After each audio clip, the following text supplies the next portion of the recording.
Good morning, everybody. My name is Connie Martin, and I'm the Training Development Specialist at Golden West College. And I would like to welcome everybody to today's Wellness at Coast webinar, Chaos to Crisis. Before I introduce our presenter, I want to remind you that this webinar is being recorded and that we do have a chat feature at the bottom of the screen. So we are encouraging you to post your questions and your comments, and Michelle will answer them at the end of the presentation. I want to remind you that we have a couple more of our webinars still to go in July. Next week's is Power of Pause, Mindfulness and Meditation, which is also July 2nd, July 2nd at 11 a.m. And so I would like to take a moment now to introduce Dr. Bly. Dr. Michelle Bly is the Dean of the School of Social Science, Policy and Evaluation, as well as a professor of organizational behavior at Claremont Graduate University.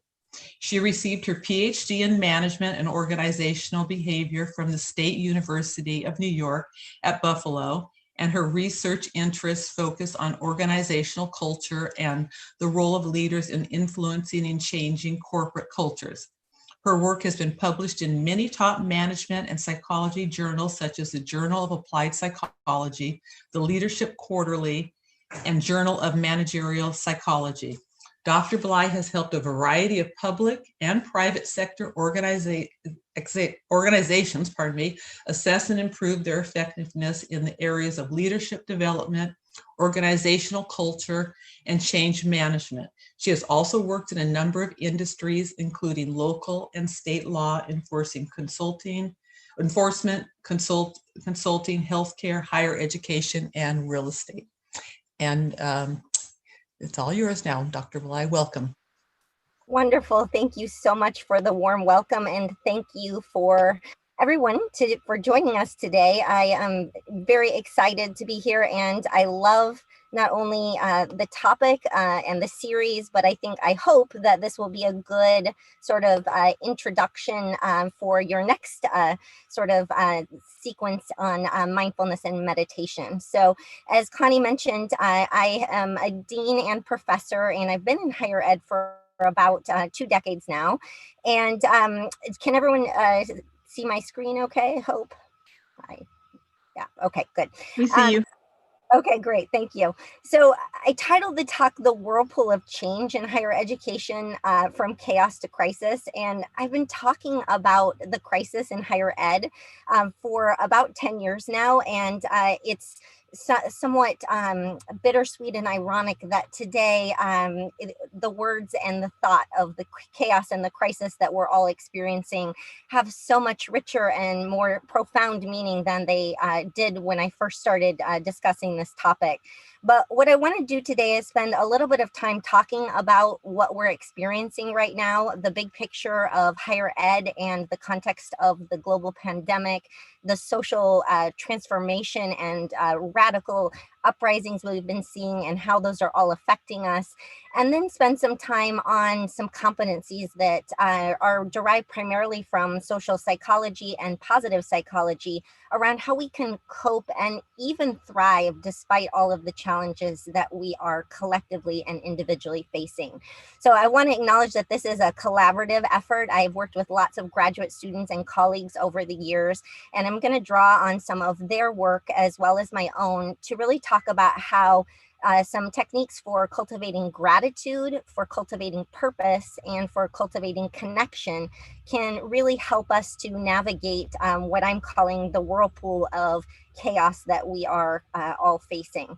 And I also am going to sort of end with some of the answers that you provided to me when I asked you to think about how can COAST create some safe spaces for change and transformation, even under the pandemic pandemic conditions that we are currently facing, which are, as we all know, unprecedented?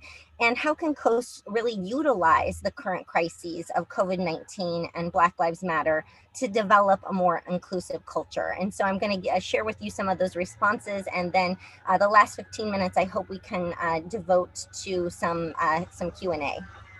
So I apologize, there's some construction outside. This is the joy and Zooming from home. But I want to just spend a couple of minutes sharing with you the sort of research over the last 20 years that has been sort of waving the canary in the mine metaphor that higher ed is in real trouble, and has been. Lots of concerns around rising tuition and the cost benefit of education, rising concerns with student debt that have made the national conversation, low graduation rates, and increasing pressures on colleges and universities to really ensure that all of the students are set up for success. Perceptions of pervasive elitism of some colleges and universities being out of touch with the rest of the world.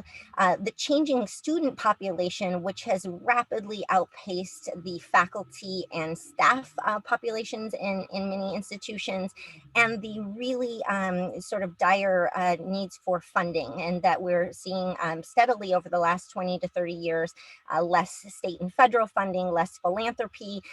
In 2016, the James Martin Center for Academic Renewal basically said, the systemic problems in higher ed are so wired into the collective culture of college faculty and administrators that only drastic and disruptive measures can break through institutional log jams. And in this context, change in higher ed has been really sort of mocked. And I have this image here of, it's not only that we change at a snail pace, but if we're accelerating, we're just like little snails running, and not running nearly fast enough to keep up with the changes going on in the external world. And again, this work is all prior to our current scenario. So all of this, to me really highlights that we're all living in what I refer to as the whirlpool. And it's a reality now that our work is constantly changing. It's very difficult and it's very scary because it's uncertain, and nobody really has a crystal ball for what the future is going to look like. And as we all know, change for most of us is quite hard. And so if you Google what change feels like, you get the things like, should it feel this uncomfortable? Why you're so afraid of change? Why you must get comfortable feeling uncomfortable? Why people resist change? And so we don't really have great models for sort of navigating this both personally and professionally. And so one of the things that we have been seeing over the last 5 to 10 years, even before COVID and Black Lives Matter, is that the employee data is going in the wrong direction, that most of us are feeling more unhappy, more stress, and less engaged at work than we have 10 or even 20 years ago.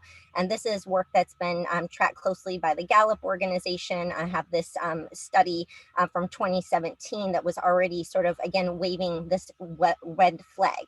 And now we fast forward to today, right, where a recent article in Human Resource Executive highlighted that 88% of American workers are experiencing moderate to extreme stress since the outbreak of the pandemic. Among those reporting stress, 62% say they are working at least 1 hour less of productivity per day, and almost a third of us are losing at least 2 hours a day due to COVID-related stress and changing work environments. So these statistics are really frightening because they highlight that not only are we facing a global pandemic, but we are also facing a pandemic of work-related stress and challenges in dealing with the current context. And so almost 70% of those surveyed in this article indicated that the COVID-19 pandemic is the most stressful time of their entire professional careers. We're seeing increases in new prescriptions of antidepressants, anti-anxiety, and anti-insomnia medications. And so all of these data are suggesting that we are at a breaking point of employee well-being. And so that's, again, why I'm so delighted to see this webinar series and all of the work that you all are doing together to address some of these really real pressing challenges. I also wanted to highlight that for most of us, change is a very, very, very different and difficult experience. And so at any given moment in the change process, we may be feeling angry, we may be feeling upset, we may be feeling depressed, we may be feeling sad, we may be feeling euphoric, we may be feeling all kinds of different emotions, and not all at the same time. And what that does is it makes it more challenging for us to have real connections with one another, when we often assume that others are in the exact same position on the change curve. There are lots of metaphors for change: journeys, pathways, signposts, feeling like a fish out of water, but not all of them are negative, right? So there are also metaphors for change as transformation, as growth, and growth often creates challenges and decline in other areas. So we're really, all collectively facing some aspect of this change experience, both individually and professionally. And so what I want to talk about are some strategies for how we can more proactively navigate this whirlpool. We used to teach change management processes very linear, planned, A to B. What are we going to do, next semester or next quarter? But really, I think in these tumultuous times that we really need to think about areas that we can impact. So we can think about areas that we can impact at the individual level and the self, at our team and family levels, and then of course at the coast level, at our institution and in our communities. So I'm going to talk about three tactics that we have really excellent evidence from positive psychology that can make a difference and that we can individually control. Because one of the things that we know about the uncertainty and uncomfortable nature of change is that it makes us feel out of control, and that there's nothing that we can do, and we can feel very ineffectual and very even demoralized or depressed. And so some of the strategies that I want to talk about today are things that are easily accessible to all of us and may be useful to some of you at different points as you navigate this whirlpool. So I want to talk about gratitude. I want to talk about purpose from a strengths-based perspective, and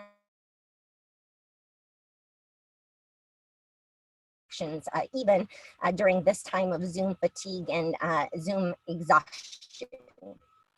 So one of the things that I like to think about is the history of positive psychology, which really grew out of World War I and II. And one of the founders, Mihaly Csikszentmihalyi, has been one of the founders of our positive psychology programs at CGU. And really what he asked is, how is it that people are able to survive and even thrive when chaos, war, uncertainty, outbreaks, pandemics are the reality? And so he really founded the field of positive psychology to try to understand what are the ingredients in individuals' recipes for thriving despite all of these negative circumstances. And I want to just spend a moment highlighting that a lot of times people think positive psychology is just all smiley faces and happiness and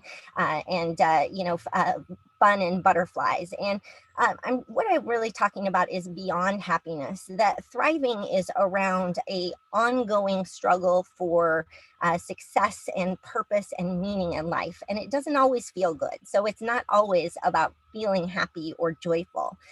But what it is it's thinking about how we can start with some of our own strengths and build those out into our institutions and our interrelations with others. So I have this picture here of the mouse and the fish to sort of highlight what some of our early management and psychology approaches focused on, which is trying to root out people's weaknesses. We spend time teaching a cat how to swim or a fish how to catch mice. Actually, those are not, excuse me, that construct the motorcycle outside. Actually, that is not the best use of most of our time, and it's not necessarily the way in which human development develops. So what we really want to focus on is what are the positives, what are the things that we can be thankful for, and what are the things that are under our control. So I mentioned I want to talk about gratitude. So we have a lot of research now thinking about what is real gratitude. And gratitude really refers when you think about the good things in life. And we have been doing research over the last few decades on gratitude and positive psychology, and have an increasing mounting evidence that gratitude is related to optimal functioning. It enhances one's self-awareness. It enhances one's feelings of authenticity and others' perceptions of your authenticity. It can enhance your motivation, and it can even enhance your performance.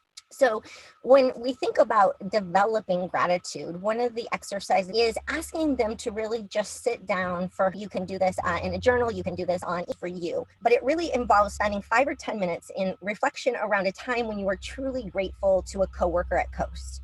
Who was that person? What did they do? What did you do as a result? And really describing in detail as much as possible that you can about the situation. So again, I want to emphasize that when I talk about gratitude, I'm not just talking about the beauty of a thank you, which is nice, but I'm talking about something that is a bit more deep and rooted in interactions and experiences you have with a coworker, with a family member, with a community member. So this is an exercise that you can do to start to elicit in your own personal life.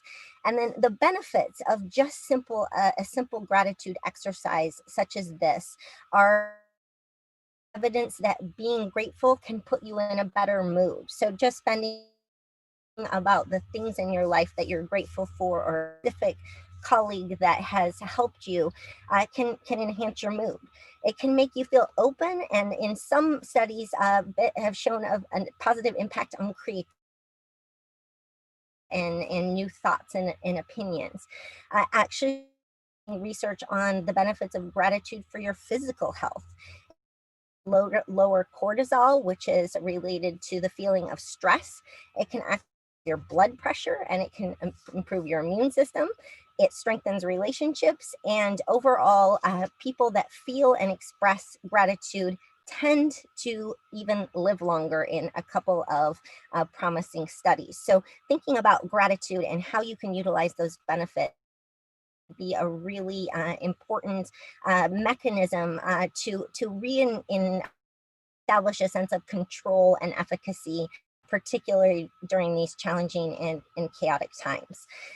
When I talk about gratitude, though, it's also important to express gratitude to get the full benefits. So this means being intentional about it. It's not just a quick thank you. You're not just saying it. You're not just going through the motions, but there's a purpose behind it. So rather than just saying thanks in the moment, you think through what you will say, how you will say it. You're authentic and genuine about it coming from a place in which you really have and you're saying what you mean and meaning what you say, and it's specific. So the generic thank you or you're great is not necessarily bad, but it is a lot more meaningful and impactful if you're able to be much more specific and grounded in expressions of gratitude. So I appreciate you're always willing to listen to me vent during these challenging times. It really means a lot to me that I can depend on you to be there to support me when I have a problem. So trying to be, again, as specific and grounded and contextual as possible is important in really getting the benefits of gratitude. But again, the practice of gratitude, we found people who regularly practice grateful thinking can increase their happiness set point by as much as 25%. in studies over time. Some research shows that keeping a gratitude journal for less than a month results in better sleep and more energy from participants in studies. And even just trying simple techniques like the breath of thanks, where you take a deep breath and you exhale and you say thank you. And you take a deep breath and you exhale and you say thank you.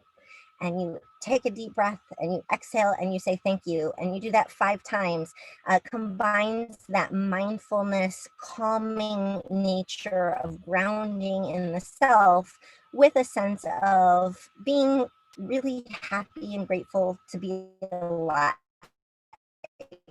And these can have positive benefits on both you and on, again, practicing gratitude. It's not something that it can be sort of the genesis of this slide is all of the potential detractors of keeping gratitude alive. Human beings, and we have lots of data for this, are in general subject to a negativity bias. There's lots of research that suggests that this may be due to our need for survival, that we're constantly looking for the problems, the challenges, what could go wrong, and that can actually help us in solving problems and surviving, but it also can be really detrimental to our mental and physical health. We also, particularly in Western cultures, tend to have an ability to acknowledge dependency, or we treat or assume that dependency on others is a sign of weakness, when in fact we know that all of us are interdependent on one another, and the ability to acknowledge that dependence and cherish it can be really positively related to your workplace and mental health. We also know that that many of us have real challenges in expressing emotion, and part of gratitude is really touching or tapping into that emotional base, that being authentic and clear and true about what you're thankful for and what you find gratifying in others taps into an emotion that can be uncomfortable for many people, which is why we need to practice it, and we need to practice kindness and gratitude in an exchange relationship. We know that sometimes people use and give gifts and that maybe aren't from genuine places. Don't always use gratitude as an expression of authentic reciprocity for gift giving. We also suffer from a lot of comparison thinking. So particularly social media and the digital divide, we're constantly looking at social media and looking at what's going on in the news and comparing. And often, again, we have these cognitive biases that we make those comparisons in an upward fashion. So our neighbors have more, our coworkers have more, our other communities have more. And so we tend to make those comparative thoughts in an upward way rather than a downward way, which is, what am I grateful for that others don't have? What are the privileges that I have and have benefited from, and can I recognize and be genuine about those? We also can fall victim to some of these, like, well, I did it myself. I didn't need any help from anyone else, so why should I thank other people? And again, those are challenges particularly in our society, and really acknowledging the interdependence of all of our successes on one another. And then being grateful and thinking about gratitude is not to undermine the fact that there's real suffering and real victim mentality that is often genuinely experienced. But that doesn't mean that we can't look for other things to be grateful for. And then finally, like I said, in a digital era, it is very, very easy to be critical, to comment on other people's posts and emails, and to interpret them in a negative way, all of which undermines our tendencies experience gratitude. So there's a lot of challenges to why gratitude is really difficult to cultivate and to practice. And so we need to, as I say, continue to develop it that I really think is important for all of us to think about is purpose. And one of my colleagues at Claremont Graduate University, Kendall Cotton Bronk, has spent nearly 2 decades studying purpose and how impactful it can be for people literally all over the world. So she studied it in street children in Liberia. She studied it in some of the most economically disadvantaged and some of the most wealthy billionaires, and really having a sense of, and what I care about is important, is predictive of many positive mental and work-related outcomes. So in thinking about developing your purpose, it's really spending some time on what's important to you. And one of the gifts of crises is that it really highlights all of the things that are critically important, and the other things that maybe we spent time on or we argued on in meetings at work that really aren't necessarily fundamental to what we're trying to do and the positive work we can do. So in thinking about purpose, and one of the things I love about working in higher ed and working in colleges and working with students and staff and faculty is that usually they do have a pretty clear sense of their values and why they care about education, and how education can be transformative, and how we touch the students that we teach and we change their lives. And so what about that really matters to you, and how you spend your time, and do those line up?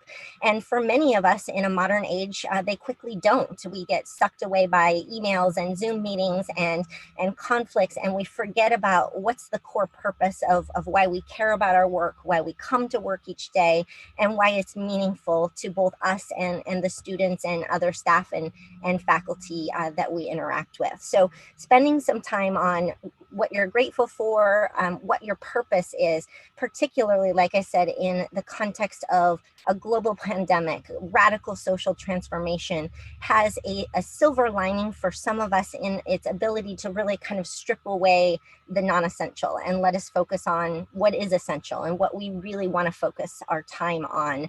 And as we move toward what many people are calling a new normal, but really will probably never be normal in the sense that it was before we went through COVID-19 and Black Lives Matter. So trying to find those opportunities and gifts. And as I mentioned, people with purpose, according to lots of research and lots of populations, tend to be more engaged at work, more productive, more competent. They have higher well-being and quality of life. They tend to have more positive sense of self-efficacy, that they can have positive change. They have higher self-esteem. They tend to experience less stress, so it acts as a resilience buffer, more positive affect or emotion, and better reflection on their ability to attain the goals that they think are important. So again, purpose is very critically important for all of us to cultivate and to think about. And so another exercise to sort of think about defining your purpose could be some with yourself as an introvert, or if you're an extrovert, talking this through with coworkers, team members, family members. What do you want to be different about the world? You know, if 2021 is the end of COVID and we have transformed the racial structures of our institutions and the sexist biases of our organizations and our colleges, what would that look like? What would be different, and what can you do to help contribute to that positive change? And again, I think one of the silver linings in the moment we're living in right now is that more and more people are really confronting these questions thoughtfully and really thinking about, if COVID a global, and so many of our regular work and community activities, how can we best use this paused time to make proactive change when we begin to hopefully return to more ability to be together physically, and to think about how we want our colleges and institutions to support more of us moving forward. So there's 2 exercises for thinking about purpose. And like I said, for some, an introvert, a journal or a reflection or a thought exercise can be much more effective. For others, this is something that they really talk out loud, and you probably know where you are on that spectrum. Talking with a trusted friend or colleague about these questions can really have a profound impact on all of those mental and workplace outcomes. So I've been talking a lot about a strengths-based approach and moving us away from the traditional management approach and the traditional approach in psychology, which is all deficits-based. Anxious people are stressed, people are not productive enough. How do we fix that? How do we fix them? To more of a strengths-based approach, which focuses on what is going well in our work right now. And I know that may look very different for many of us in a work from home context. What is best about who you are and how you can work in this particular context? What are your strengths as a staff member, as on those strengths, and really thinking through what are you most engaged in during the day, and how do we sort of enhance those capacities rather than focusing on deficits. And I would encourage you, if you're interested, there is a very quick and easy self-assessment. It's high5test.com, and high5test.com is one of a number of different strengths out there. There's also the Gallup Strength Finder, which has a small fee. There are others out there that I'd be happy to share with you. But I use high5test.com with my teams because it's very simple. You can do it on a cell phone, a mobile phone. You can do it with students and other staff members, other team members in a group. And it really then it's your top 5. So what are the areas that you are really good at? What do you love? What are you more of a doer?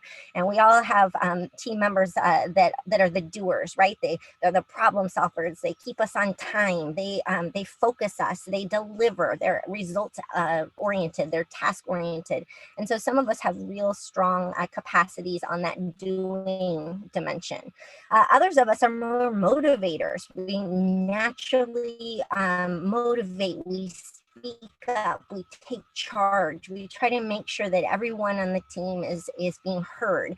And so these are your storytellers, your self-believers, your catalysts, people that are really able to unlock the potential in others and really draw that out. Then we have people that really can empathize with others. They can peacekeepers, so they're highly attuned to the team capacity to help coach and guide us. And then finally, we have those with strengths and that love to brainstorm, they love to throw around ideas, they love to strategize. Maybe they are not the best at implementing. And so you can start to see how when you put these strengths together with other people on the team, sort of strengthen all different dimensions. And so we're able to be and act. So again, this is another tool that takes about maybe 5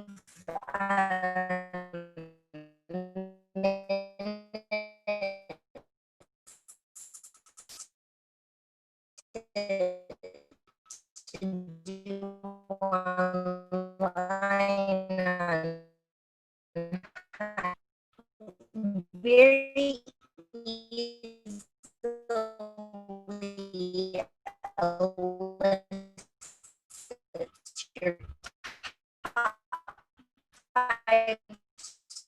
strengths.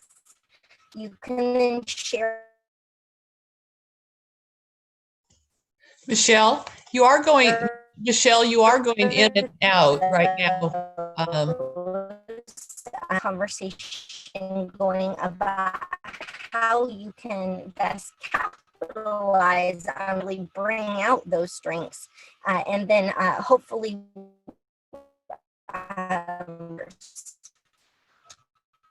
so in thinking that we can harness each and every day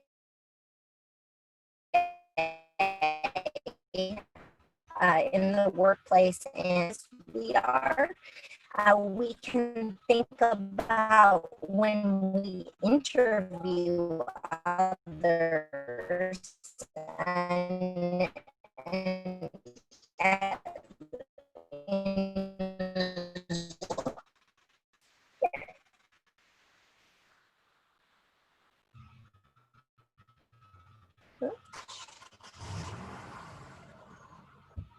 Connie I was just about to get to Zoom fatigue, so this might be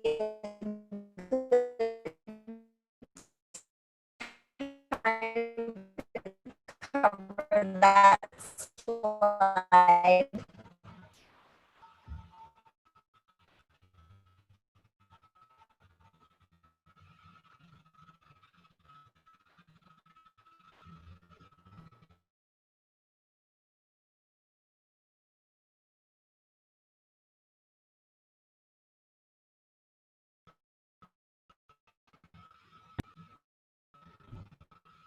Okay. I did just want to the different mechanisms for influence that we have in the workplace using the purpose and gratitude tools. So this, let me check my Wi-Fi signal here. I'll try to switch to another network and see if that helps. Okay. My video off, and that sometimes will bring Zoom back to fruition. So, okay, so let's go back to okay, it's getting better for at least a couple of you. So hopefully cut out at the mid strengths slide. So I wanted to just spend the last few minutes talking about connections and how in a Zoom world we can continue to foster connections. One of the things that's a big challenge for a lot of us is giving and getting feedback and support in a Zoom environment. And we know from decades of research that feedback that is specific, relevant, timely, sufficiently frequent, and credible is the most likely to be impactful when we are giving and receiving support and when we really talking about, and particularly in a Black Lives Matter pandemic environment, is fierce feedback and that are not always natural for us to have in the workplace. And I highly recommend Susan Scott's book on fierce conversations, where she talks about some of the ways that we can really harness our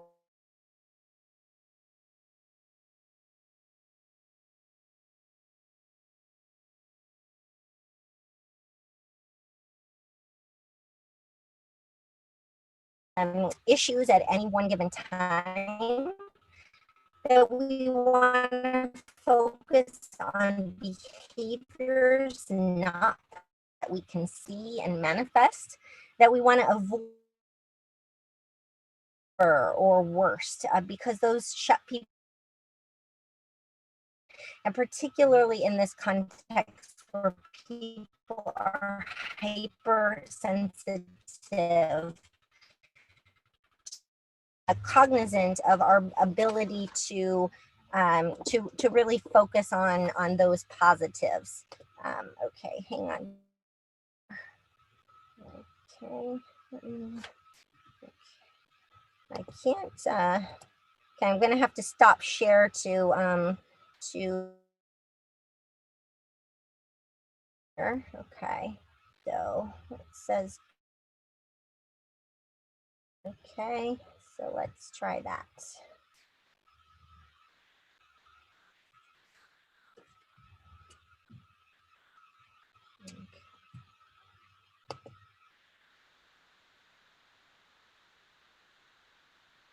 That works. So hopefully that will help.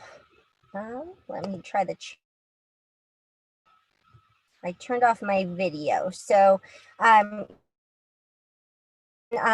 so I'll go ahead and wrap up here, and then we can get to the Q&A, and hopefully we can, maybe if I stop my screen sharing, that will help facilitate our bandwidth going on. So I just wanted to also emphasize that the use of questions right now and careful, thoughtful questions is really critical to helping people to have voice and to be heard in these challenging times. So active listening, which involves sensing and really trying to empathize and then respond to a message, can be so important right now in really letting those that haven't had voices be heard, and letting those that have felt marginalized and left out of conversations have a voice. And so those active listening strategies become so important. So I started by giving you some guiding questions around how can COAST create safe spaces for change and transformation, even under pandemic conditions. And some of the responses that you provided are here. Creating virtual groups where employees or students can gather and talk about their lived experiences. An intentional structure needs to be developed and should be recognized that safe spaces need to be homogenous, sometimes by ethnicity, gender, or employee classification, to give people that sense of being safe in these conversations. That you need to have a structure that can center around conversations that are happening right now all around us, and that perhaps that could be facilitated by engaging with materials or books or a guided book club discussion that give people an opportunity to really engage with these very difficult topics and issues during this time, and making sure that the organization is supporting employees in this process, so that employees are given time during working hours to participate and don't have to use their time off to attend. Following CDC guidelines, creating a safe distancing environment as much as possible, having sanitizing available so that people really feel safe physically as well as psychologically. And then finally, I asked you to think about how COAST can utilize the current crises of COVID-19 and Black Lives Matter to develop a more inclusive culture. And some of your responses are creating Zoom meetings to share ideas, concerns, support, openly talk about challenges affecting diverse communities to promote that change and transformation through unity and understanding. That COAST may continue to host guest speakers to share their stories and address the current crises to create a platform and an environment for these conversations. To analyze current student, employee, and employment processes to identify those that when we go back to the new normal, we don't want to continue with, that have either been inefficient or continue to lead to structural racism, structural sexism, or other forms of discrimination. And then also the importance of professional development at this time, aimed at employees to understand what white privilege is, white culture, implicit bias, and how those can so radically undermine our abilities to create an inclusive and equitable culture where everyone feels safe and can be heard. And so I want to close with a couple of thoughts, and then I'll open it up to Q&A. Zoom fatigue and Zoom exhaustion is a real thing. And I have this meme of what it feels like to constantly have to monitor and look for nonverbals, the fact that there are distractions going on outside and around us, family members working, literally bleeding into our workspaces, not having breaks between Zooms, the chance that we can't just walk down to the water cooler and interact with one another, that looking at ourselves is often very awkward and exhausting, so it enhances our self-monitoring. The delays, and as we've had these fits and starts with the internet, become awkward and difficult for us to interact. The frozen screens, which you may be seeing right now,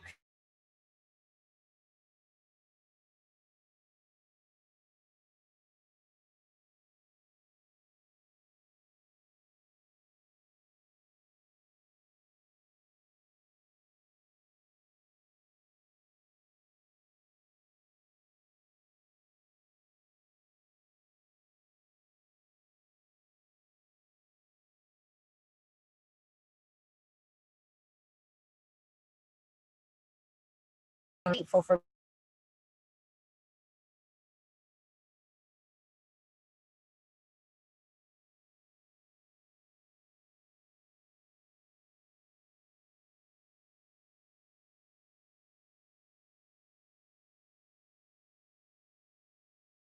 I'm muted.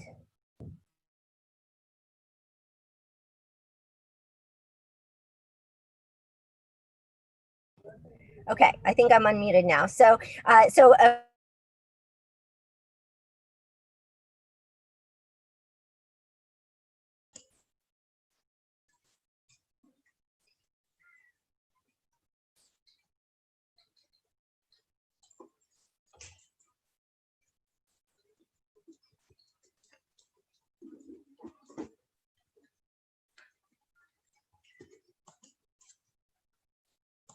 professional help.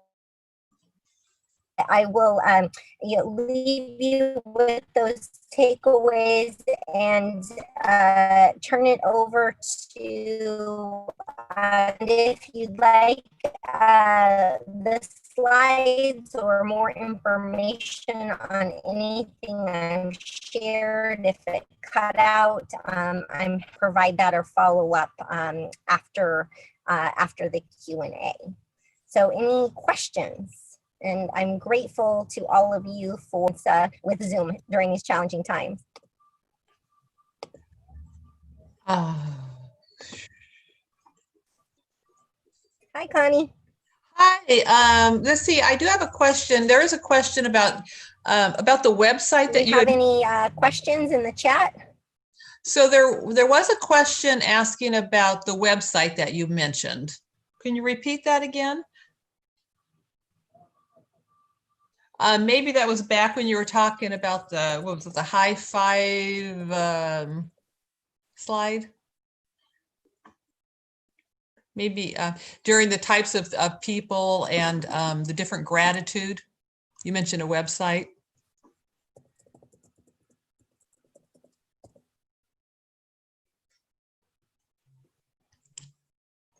Okay, it looks like Rebecca has a question during the types of people gratitude. Was that a question around different expressing gratitude with different types, or the site for the strength builder? Yes, I will absolutely be happy to put that in the chat, and we'll do that right now. Oops.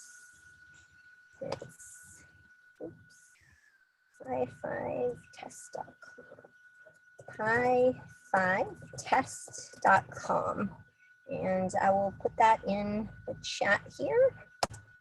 Okay, there you go.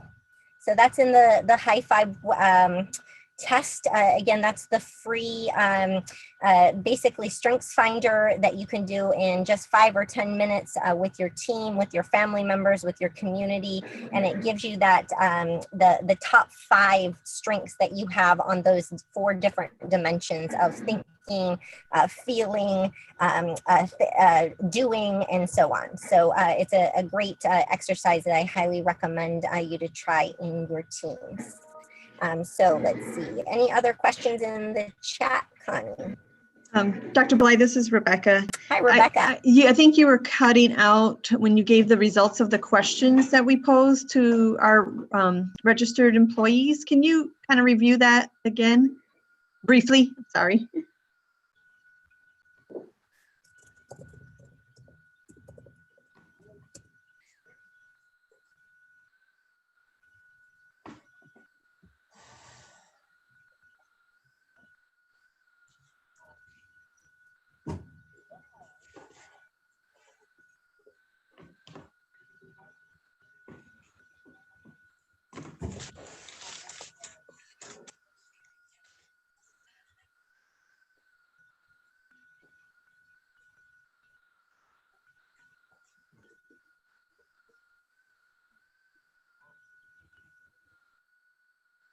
Connie, were there any other questions from the chat?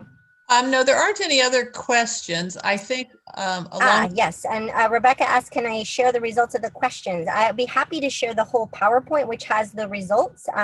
That was those last 2 slides, which I will be happy to share again right now, and we can absolutely put those up for everyone. So again, the virtual groups, a more intentional structure, engaging with materials or books, ensure employees are given time to engage in these types of activities to signal it's important and something that they should be compensated for, making sure that workplaces are safe and clearly following CDC guidelines for everyone. Then also focusing on Zoom meetings open to all to share ideas, concerns, support, and openly talk about issues, hosting guest speakers, analyzing current practices that are either inefficient or support systemic racism and sexism, and then also the professional development aimed at employees to understand white privilege and implicit bias. Dr. Bly, do you have any So Maria says, thank you. Claudia says, I'm reading the chat here. You're welcome, Maria. Claudia says, do you have any favorite books that you're reading now relating to handling chaos and crisis? That's a great question. I think that there are so many resources now available to all of us. What I really highlighted that book on Fierce Conversations. I think that's incredibly important for all of us to be thinking and discussing at this moment in history. I also highly recommend the Alice Eagley and Linda Carley's book on pathways to leadership. I think that's another great sort of overview of how we all negotiate different labyrinths in the workplace and how we can motivate and ourselves and others to engage in those pathways more accessibly. And the other one that I would just recommend is Flow, The Science of Happiness by Mihaly Csikszentmihalyi. It's a great overview of positive psychology and how we can utilize positive psych principles to really harness our best potential. Do I have suggestions for professional development to encourage conversations? Yes, so I can put some of these books in the chat and then save the chat so that Rebecca can share it with you. But I would, let's see here. Oh, yes, thank you, Claudia. So that's Mike Csikszentmihalyi's book. He also has another one called Good Work, which is more about the science of positive psychology in the workplace that I think is very fantastic. In terms of professional development to encourage conversations, this is something that I think every organization is struggling with right now in the context of Black Lives Matter and the pandemic, because we have known for a long time that professional development that targets things like microaggressions and systemic racism and identity in the workplace can often have both positive and negative consequences.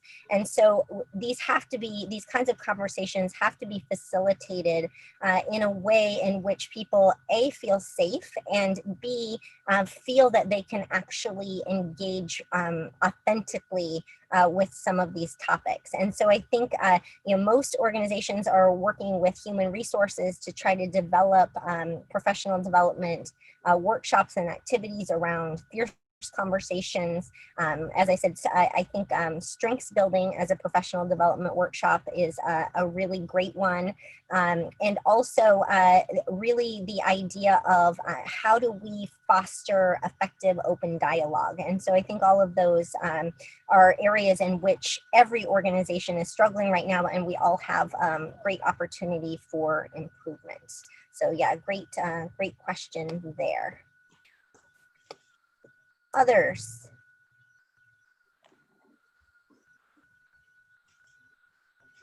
Any other questions? Rebecca has one. And she's typing in. The joy of Zoom, right? You have to be really good at multitasking, typing and listening and questioning and Googling.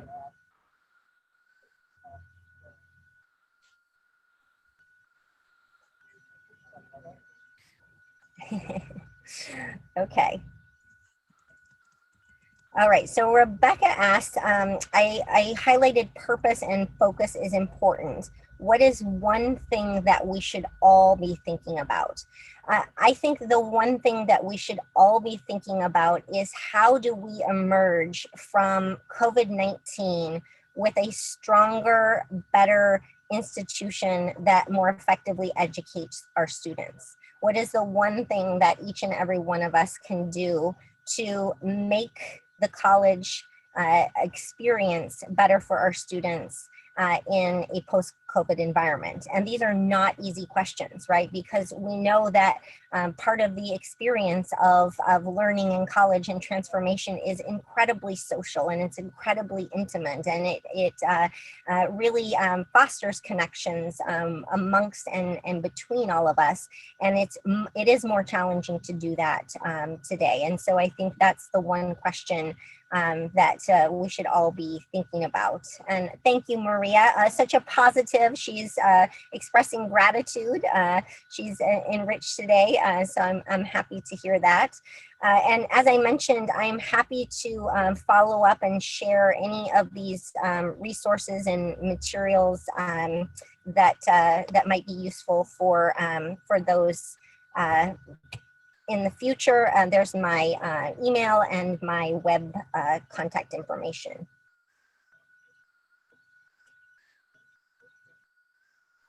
Okay, thank you very much. Great, and Rebecca says she can email them to everyone.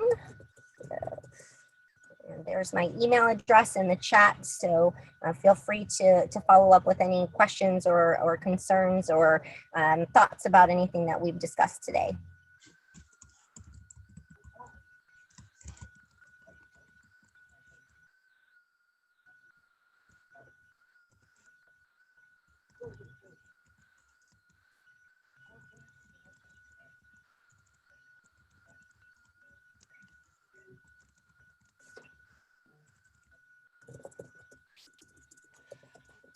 Dr. Bly, I don't know if you can hear me or not. I want to thank everybody for attending. Sorry for the technical difficulties, but I do think we got the big message, which was very well done. And so I want to thank everybody for attending, and we will get the video recording out as soon as possible so you can go over the slides.